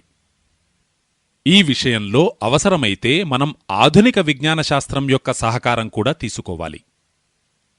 మోడర్న్ సైన్స్ కొన్ని లాజిక్స్ డెవలప్ చేసింది, కొన్ని అబ్జర్వేషన్స్ను ప్రవేశపెట్టింది. వాటి సహకారంతో ఇలా ఎందుకు చెయ్యకూడదు, ఇలా చేయకుండా ఉండడానికి వెనుక కారణమేమిటి అన్న విషయానికి సంబంధించి నేనిప్పుడు ప్రారంభిస్తూ ఉన్నాను. ప్రెషర్ కుక్కర్ గురించి ఆధునిక విజ్ఞాన శాస్త్రం ఏం చెబుతుంది, ఇది తెలుసుకుందాం. ప్రెషర్ కుక్కర్లో ఉన్న టెక్నాలజీ ఎటువంటిదంటే అది ఆహారాన్ని త్వరితంగా వండుతుంది. ఇది విషయం సూటిగా. ఇప్పుడు ఆహారాన్ని త్వరితంగా వండడానికి ప్రెషర్ కుక్కర్ ఏం చేస్తుంది? మీరు అందులో వండడానికి ఉంచబడిన ఆహార పదార్థాల మీద మరియు మీరు అందులో ఉంచిన నీటి మీద ప్రెషర్ కుక్కర్ అదనపు ఒత్తిడిని కలిగిస్తుంది. అదే ప్రెషర్. ప్రెషర్ అంటే ఒత్తిడి. కాబట్టి అదనంగా ఒత్తిడిని పెంచే టెక్నాలజీయే ప్రెషర్ కుక్కర్. ఈ అదనపు ఒత్తిడి ఎక్కడి నుంచి వస్తుంది? ప్రెషర్ కుక్కర్లో మీరు పప్పు వేస్తారు, దానిపైన నీళ్లు పోస్తారు, కొద్దిగా పసుపు మసాలా వేసి పైన మూత బిగిస్తారు. ఆ పైన దానికొక ఈలను అమర్చుతారు. ఆ ఈలయే మొత్తం ప్రెషర్ కుక్కర్లో అత్యంత ప్రమాదకరమైన వస్తువు. ఆ ఈలను బిగించకపోతే ప్రెషర్ కుక్కర్ మంచిదే. ఆ ఈల ఉండడం వల్ల ఏం జరుగుతుంది? నీరు వేడెక్కుతుంది. నీరు వేడెక్కితే ఏం జరుగుతుందో మీకు తెలుసు. అది ఆవిరవుతుంది. వేపరైజేషన్ మొదలవుతుంది. ఇక ఆ నీటి ఆవిరి ప్రెషర్ కుక్కర్లో అన్ని వైపులా చేరుతుంది. ఆ ఆవిరి ఉంది కదా, అదే ఒత్తిడిని పెంచుతుంది. దేనిపైన? ఆ పప్పుపైన, బియ్యంపైన, కూరగాయలపైన. ఈ ఒత్తిడి పెరగడంతో ఏం జరుగుతుంది? ఇప్పుడు కందిపప్పు ఉందనుకోండి. మనమిలా కొద్దిసేపు భావిద్దాం. కందిపప్పు యొక్క చిన్ని చిన్ని ముక్కలు, ఒక గుండు పగులగా వచ్చే 2 పప్పులు. దాన్ని ద్విదళమంటారు. జైన సమాజానికి చెందిన వారికి వెంటనే అర్థమవుతుంది ద్విదళం. శనగలు, కందులు ఇవి ద్విదళములు. వీటిని పగులగొట్టి మనం పప్పు తయారు చేస్తాం. ఇప్పుడు ఈ పప్పు నీటిలో పడి ఉంది. క్రింది నుంచి వేడి, పైనుంచి ఒత్తిడి. దానితో ఈ పప్పు పగిలిపోతుంది. పగలడమంటే తెలుసు కదా, అది చిట్లడం మొదలవుతుంది. అందులో మాలిక్యూల్స్ ఏవైతే ఉన్నాయో ఆ పప్పులోని అణువులు ఒకదానికొకటి దగ్గరగా బిగుసుకుని ఉన్న ఆ అణువులను ఈ నీటి ప్రెషర్ ఛేదిస్తుంది. దానితో ఆ పప్పు చిట్లడం మొదలవుతుంది. చిట్లిపోయిన ఆ పప్పు నీరు ఇంత వేడిగా ఉండడం వల్ల మగ్గిపోతుంది. ఉడకదు, మగ్గుతుంది. మగ్గడం వేరు, ఉడకడం వేరు. అలా మగ్గిపోతుంది, చిట్లిపోతుంది. 5 నిమిషాల తరువాత మీరు తెరిచి చూసేసరికి పప్పు ఉడికినట్లు మీకనిపిస్తుంది. అది నిజానికి ఉడకలేదు. అది కొద్దిగా సాఫ్ట్గా అయ్యింది, మెత్తగా అయ్యింది. ఎందుకంటే క్రింది నుంచి వేడిమి యొక్క, పైనుంచి ఆవిరి కారణంగా పడే ఒత్తిడి వల్ల అది ఉడకలేదు, మ్రగ్గిపోయింది. దానితో దాని సాఫ్ట్నెస్ పెరిగింది. మీరది తిని మీరనుకుంటారు, చక్కగా ఉడికిన పప్పును తిన్నాను అని. క్షమించండి, మీరు తిన్నది ఉడికిన పప్పును కాదు. ఇప్పుడు మీరడగవచ్చు, ఉడికిన పప్పుకు ఈ పప్పుకు తేడా ఏమిటి? ఉడికిన పప్పు విషయంలో ఆయుర్వేదంలో ఒక సిద్ధాంతముంది. నిజానికి ఆయుర్వేదంలో చాలా సిద్ధాంతాలున్నాయి. వాటిలో ఒకటి నేను మీకు చెబుతున్నానిప్పుడు. ఆయుర్వేద చికిత్స ఏం చెబుతుందంటే, ఏ పదార్థం పొలంలో పండడానికి ఎక్కువ కాలం తీసుకుంటుందో ఆ పదార్థం భోజనంగా ఉడకడానికి ఎక్కువ సమయమే తీసుకుంటుంది. ఇప్పుడు కందిపప్పు విషయమే తీసుకుందాం. మీలో గ్రామీణ జీవితంతో పరిచయమున్నవారెవరైనా ఉంటే వారికి తెలుసు, కందిపప్పు పండడానికి 7 నుంచి 8 నెలల సమయం పడుతుంది. కనీసం 7 నుంచి 8 నెలల సమయం పడుతుంది. ఎందుకు? కందిపప్పులో ఏమేమున్నాయో, అందులో మీకు తెలిసిన న్యూట్రియంట్స్ కానీ, మైక్రోన్యూట్రియంట్స్ కానీ, మీకు తెలిసిన సూక్ష్మమైన పోషక విలువలు గాని, అవన్నీ మట్టి నుండి పప్పు వరకు రావడానికి ఎంతో సమయం పడుతుంది. ఈ మట్టి ఉంది కదా, పొలంలో మట్టి, ఇది మైక్రోన్యూట్రియంట్స్ యొక్క నిధి. పొలంలోని మట్టిలోనే కాల్షియం ఉంది, పొలంలోని మట్టిలోనే ఐరన్ ఉంది, పొలంలోని మట్టిలోనే సిలికాన్ ఉంది, కోబాల్ట్ ఉంది, జెప్టన్ ఉంది, జోరోన్ ఉంది. ఈ మైక్రోన్యూట్రియంట్స్ అన్నీ పొలంలోని మట్టిలో ఉన్నాయి. ఇవన్నీ మొక్క వేళ్లను చేరతాయి, ఆ తరువాత కాండానికి చేరుతాయి, ఆపైన ఫలాలను చేరుతాయి. ఈ మొత్తం ప్రక్రియకు ఎంతో సమయం పడుతుంది. అందుకే పప్పు పండడానికి ఎంతో సమయం పడుతుంది. ఆయుర్వేదమేం చెబుతుందంటే, ఏది పొలంలో పండడానికి ఎక్కువ సమయం తీసుకుందో అది పొయ్యిపై ఉడకడానికి ఎక్కువ సమయం తీసుకోవాలి. ఎందుకు? ఈ పప్పులోకి అబ్జార్బ్ చేయబడిన మైక్రోన్యూట్రియంట్స్, ఆ పప్పులోకి లాగబడిన మైక్రోన్యూట్రియంట్స్ డిజాల్వ్ కావడానికి ఎక్కువ సమయం తీసుకుంటాయి. మీరు పప్పు ఎందుకు తినాలనుకుంటారు? మీరు పప్పు తినాలనుకునేది ప్రోటీన్ కోసం. ప్రోటీన్ ఎలా వస్తుంది? ఈ పప్పులో సమకూరిన మైక్రోన్యూట్రియంట్స్ యొక్క కలెక్షన్ విభజించబడినప్పుడు, విస్తరించబడినప్పుడు, అవి అలా విడిపడడానికి, విస్తరించడానికి సమయం పడుతుంది. ఎందుకంటే అవి ఒక దగ్గర సమకూరడానికి సమయం పట్టింది గనుక. ఇది ప్రకృతి నియమం. ఇది ఆయుర్వేద నియమమని కాదు, ప్రకృతి నియమమని చెప్పాలి. గర్భంలో పిండం ఎదగడానికి సమయం పడుతుంది. ప్రపంచంలో ప్రతి పదార్థం వికసించడానికి సమయం పడుతుంది. త్వరగా జరిగేదంటూ ఏమీ ఉండదు. అందుకే పప్పు కూడా త్వరగా ఉడకదు, బిడ్డ కూడా త్వరగా పుట్టదు. ఇలా అన్ని విషయాల్లోనూ జరుగుతుంది. ఇది ప్రకృతి నియమం. ప్రకృతి యొక్క మరో నియమమేమిటంటే, ఏ పదార్థాలు పరిపక్వం కావడానికి, ఎదగడానికి సమయం పట్టిందో ఆ పదార్థాలు డిజాల్వ్ కావడానికి సమయం పడుతుంది. అలా పప్పు డిజాల్వ్ అయినప్పుడే దానిలోని ప్రోటీన్స్ మీకు లభిస్తాయి. అందుకే మీరు పప్పు తింటున్నది. ఎందుకంటే మీలోని ప్రోటీన్స్ యొక్క వెలితిని అది భర్తీ చేయాలి.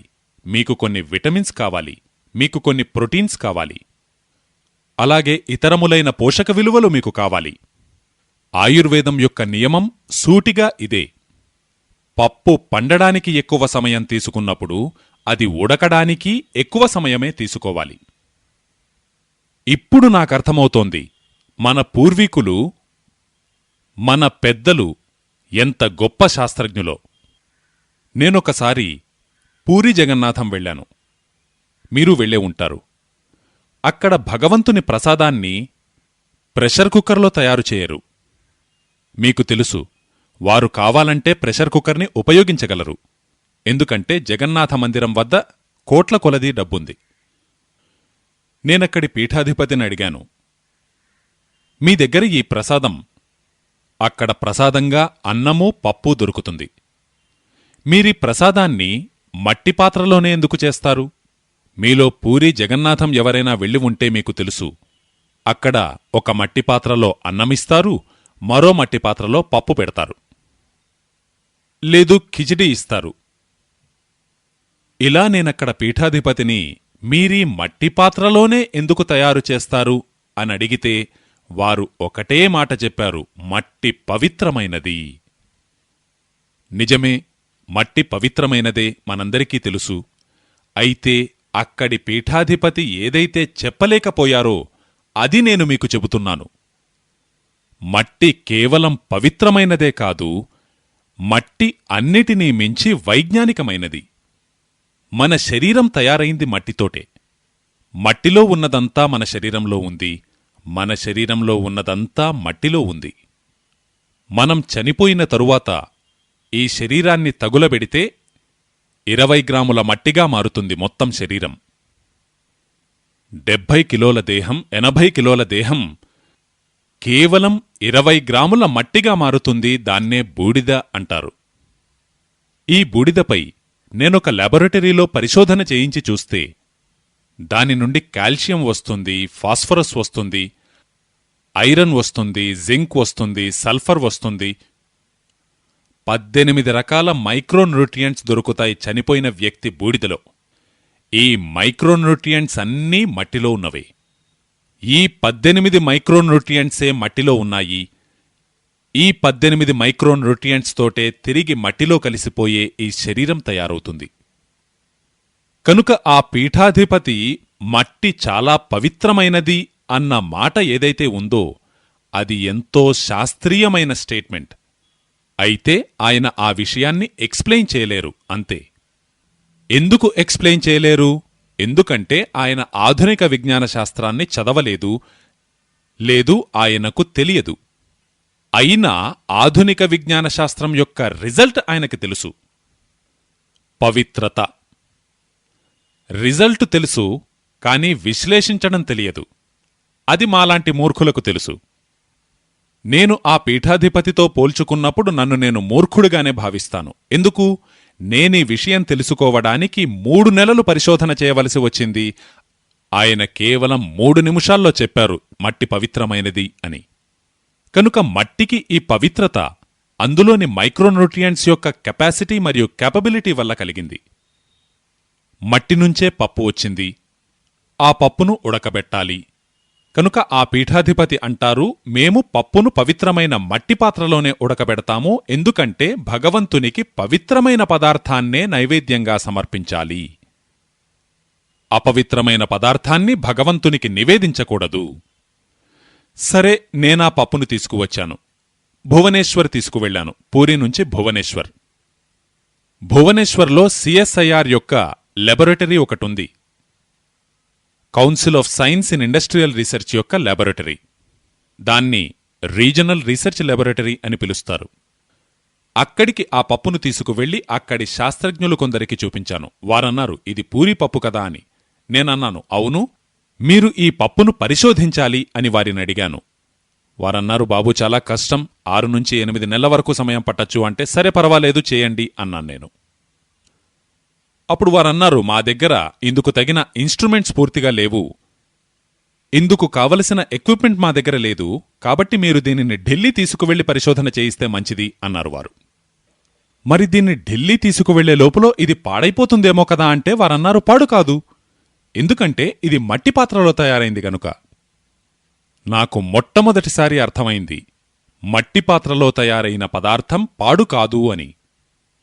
ఆ తరువాత నేను నిజంగానే ఢిల్లీకి తీసుకువెళ్లాను.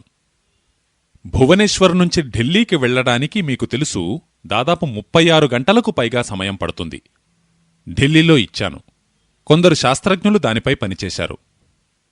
వారిచ్చిన రీసెర్చ్ రిపోర్ట్ ఏమిటంటే, ఈ పప్పులో ఒక్క మైక్రోన్యూట్రియంట్ కూడా తగ్గలేదు, వండిన తరువాత కూడా ఈ పప్పులో ఒక్క మైక్రోన్యూట్రియంట్ కూడా తగ్గలేదు. ఆ తరువాత వారిని ప్రెషర్ కుక్కర్లో వండబడిన పప్పుపై పరిశోధన చేయమన్నాను. వారన్నారు, సరే అది చూద్దాం. ప్రెషర్ కుక్కర్లో వండబడిన పప్పుపై వారు రీసెర్చ్ చేసి వారన్నారు, ఇందులో మైక్రోన్యూట్రియంట్స్ చాలా తక్కువగా ఉన్నాయి. నేను వారిని పర్సంటేజ్ పరంగా చెప్పమని అడిగాను. అప్పుడు వారన్నారు, కందిపప్పును మట్టి పాత్రలో ఉండడం వల్ల 100% న్యూట్రియంట్స్ ఉంటే, అదే ప్రెషర్ కుక్కర్లో వండడం వల్ల కేవలం 13% న్యూట్రియంట్స్ మాత్రమే ఉన్నాయి, అంటే 87% న్యూట్రియంట్స్ లోపించాయి. ఎలా లోపించాయి అని నేనడిగితే వారన్నారు, ఈ పైనుంచి పప్పుపై ప్రెషర్ ఏదైతే పడిందో అది పప్పును పగిలేటట్లు చేసింది. మాలిక్యూల్స్ పగిలిపోయాయి, పప్పు మాత్రం విస్తరించింది. అది ఉడకలేదు గాని విస్తరించింది, సాఫ్ట్గా తయారైంది. తినేటప్పుడు మనం అనుకుంటూ ఉన్నాం మనం ఉడికిన పప్పును తింటున్నామని, కాని వాస్తవం అది కాదు. ఉడకడం అంటే ఏ మైక్రోన్యూట్రియంట్స్ పచ్చిగా ఉన్నప్పుడు మీ శరీరానికి అందవో వాటిని మీ శరీరానికి అందే విధంగా చేయడాన్నే వండడం అంటారు ఆయుర్వేదంలో. ఏ సూక్ష్మమైన పోషక విలువలు పచ్చి కందిపప్పును తినడం వల్ల మీ శరీరానికి ఉపయోగపడవో వాటిని మీ శరీరానికి ఉపయోగపడే విధంగా చేయడాన్నే వండడం అంటారు. ఇలా వారన్నారు, ఈ మట్టి పాత్రలో వండబడినటువంటి పప్పు చాలా చాలా ఉన్నతమైన క్వాలిటీకి చెందినది. దేనితో పోల్చితే మీ ప్రెషర్ కుక్కర్లో వండబడిన దానితో పోల్చినప్పుడు. ఇక రెండో విషయం, నేను కేవలం రిపీట్ చేస్తున్నాను, ఆ విషయం మీకందరికీ తెలుసు. మట్టి పాత్రలో వండబడిన పప్పు యొక్క రుచి ఎంత మధురంగా ఉంటుందంటే దాన్ని మీరొక్కసారి తింటే జీవితాంతం మర్చిపోలేరు. అంటే దీనర్థమేమిటి? భారతదేశంలో చికిత్సకు సంబంధించి, పాకశాస్త్రానికి సంబంధించి ఎటువంటి విజ్ఞానశాస్త్రం డెవలప్ అయ్యిందంటే దానిననుసరించి వండినప్పుడు క్వాలిటీ కూడా మెయింటైన్ అవుతుంది, రుచి కూడా మెయింటైన్ అవుతుంది. కాబట్టి మట్టి పాత్రలో వండబడిన పప్పు ఎంతో రుచికరంగానూ ఉంటుంది, పైగా దానివల్ల శరీరానికి పరిపూర్ణమైన పోషక విలువలు అంది నిజమైన అర్థంలో ఆ పప్పును తినడం వల్ల లబ్ధి పొందినట్లవుతుంది. నేను ఊరూరూ తిరుగుతూ ఉంటాను కాబట్టి అక్కడ అడిగితే నాకు తెలిసిందేమిటంటే, ఎక్కువ కాదు, కేవలం 30-40 సంవత్సరాల క్రితం వరకు కూడా ప్రతి ఇంటిలోనూ మట్టి పాత్రలో వండబడిన పప్పునే తినేవారు. మా నాయనమ్మను అడిగితే వారు చెప్పారు, మేము జీవితాంతం మట్టి పాత్రలో వండిన పప్పునే తిన్నాము. అప్పుడు నాకర్థమైంది ఆమెకు డయాబెటీస్ ఎందుకు రాలేదు అన్నది. అప్పుడు నాకర్థమైంది ఆమెకు మోకాళ్ల నొప్పులెందుకు రాలేదు అన్నది. అప్పుడు నాకర్థమైంది ఆమెకు చనిపోయే రోజు వరకు 32 పళ్ళు భద్రంగా ఎలా ఉన్నాయన్నది.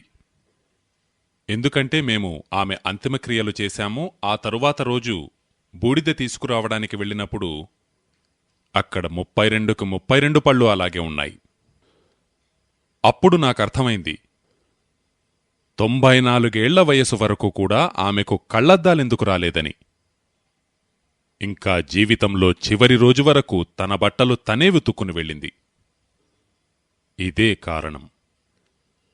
శరీరానికి కావలసిన మైక్రోన్యూట్రియంట్స్ అన్నీ సక్రమంగా అందుతూ ఉంటే మీ శరీరం ఎక్కువ రోజుల వరకు ఇతరుల సహకారం ఏమాత్రం లేకుండానే పనిచేస్తుంది.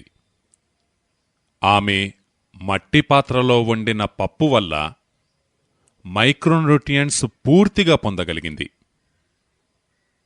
ఆమె మట్టి పాత్రలో కేవలం పప్పునే వండేది కాదు, పాలను కూడా మట్టి పాత్రలోనే వేడి చేసేది, నెయ్యిని కూడా మట్టి పాత్రలోనే తయారు చేసేది, పెరుగును కూడా మట్టి పాత్రలోనే తోడుపెట్టేది.